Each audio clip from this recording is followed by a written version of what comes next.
Hi అండి, welcome to Lakshmi properties. ఈరోజు మీకోసం ఒక మంచి ప్రాపర్టీని అమ్మకాన్ని తీసుకొచ్చాను. ఇప్పుడు ఈ ల్యాండ్కి సంబంధించిన విషయాలు మాట్లాడుకుందాము. దానికంటే ముందుగా వీడియోని ఎక్కడ స్కిప్ చేయకుండా లాస్ట్ వరకు చూడండి. కొత్తగా ఎవరైనా మన ఛానల్ని చూస్తుంటే సబ్స్క్రైబ్ చేసుకోండి. ఇప్పుడు చూస్తున్న ల్యాండ్ వచ్చేసి నెల్లూరు జిల్లా కొండాపురం మండలం నుంచి 15 కిలోమీటర్ డిస్టెన్స్లో 12 ఎకరాల పొలం, ఎకరా 7,50,000 చెప్తున్నారండి. ఈ పొలం సాయిల్ వచ్చేసి రెడ్ సాయిల్, ఎర్రమట్టి నేల. ఈ పొలం దగ్గరకు 40 అడుగుల మట్ రోడ్ వస్తుంది. సో దారికైతే ఎటువంటి ప్రాబ్లం లేదు. వర్షాకాలంలో కూడా కారు డైరెక్ట్గా పొలం దగ్గరికి వెళ్ళిపోతుంది. ప్రజెంట్ అయితే ఈ పొలం ఖాళీగా ఉందండి. అన్ని పంటలకు అనుకూలంగా ఉంటుంది.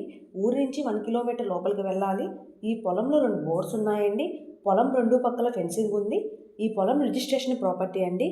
చాలా రీజనబుల్ ప్రైస్కి సేల్ చేయాలని అనుకుంటున్నారు. ఎవరైనా తీసుకోవాలని ఇంట్రెస్ట్ వారి పైన కనిపిస్తున్న నెంబర్కు కాల్ చేయండి. ఎవరైనా ఇళ్ళ స్థలాలు, పొలాలు అమ్మ తెలిసిన, కొన తెలిసిన మమ్మల్ని సంప్రదించవలను. Thank you.